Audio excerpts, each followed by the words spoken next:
In the 7th year of Jehu, Jehoash became king, and he reigned 40 years in Jerusalem, and his mother's name was Zibiah of Beersheba. And Jehoash did what was right in the sight of Yahweh all his days, in which Jehoiada the priest instructed him. Only the high places were not taken away. The people still sacrificed and burned incense on the high places.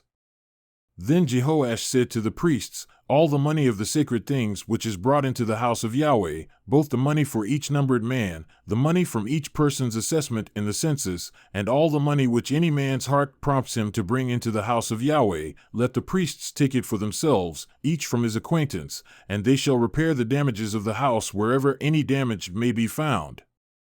Now it happened that in the 23rd year of King Jehoash, the priests had not repaired the damages of the house. Then King Jehoash called for Jehoiada the priest, and for the other priests, and said to them, "Why do you not repair the damages of the house? So now, take no more money from your acquaintances, but give it over to pay for the damages of the house." So the priests agreed that they would take no more money from the people, nor repair the damages of the house. But Jehoiada the priest took a chest and bored a hole in its lid, and put it beside the altar, on the right side as one comes into the house of Yahweh, and the priests who kept watch over the threshold put in it all the money which was brought into the house of Yahweh. Now it happened that when they saw that there was much money in the chest, the king's scribe and the high priest came up and tied it in bags, and counted the money which was found in the house of Yahweh. And they gave the money, which was weighed out, into the hands of those who did the work, who had the oversight of the house of Yahweh, and they paid it out to the craftsmen of wood and the builders who worked on the house of Yahweh, and to the masons and the hewers of stone, and for buying timber and hewn stone to repair the damages to the house of Yahweh, and for all that was laid out for the house to repair it. But there were not made for the house of Yahweh silver cups, snuffers, bowls, trumpets, any vessels of gold, or vessels of silver from the money which was brought into the house of Yahweh, for they gave that to those who did the work, and with it they repaired the house of Yahweh.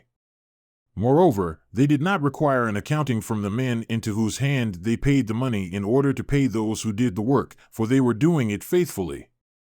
The money from the guilt offerings and the money from the sin offerings was not brought into the house of Yahweh, it was for the priests.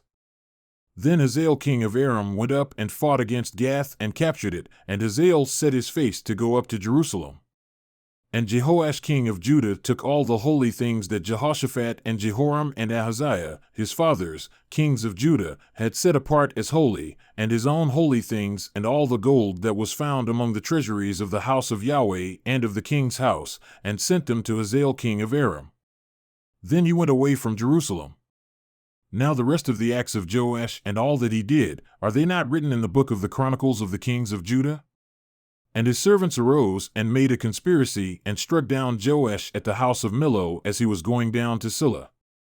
Now Josachar the son of Shimeth and Jehozabad the son of Shomer, his servants, struck him and he died, and they buried him with his fathers in the city of David, and Amaziah his son became king in his place.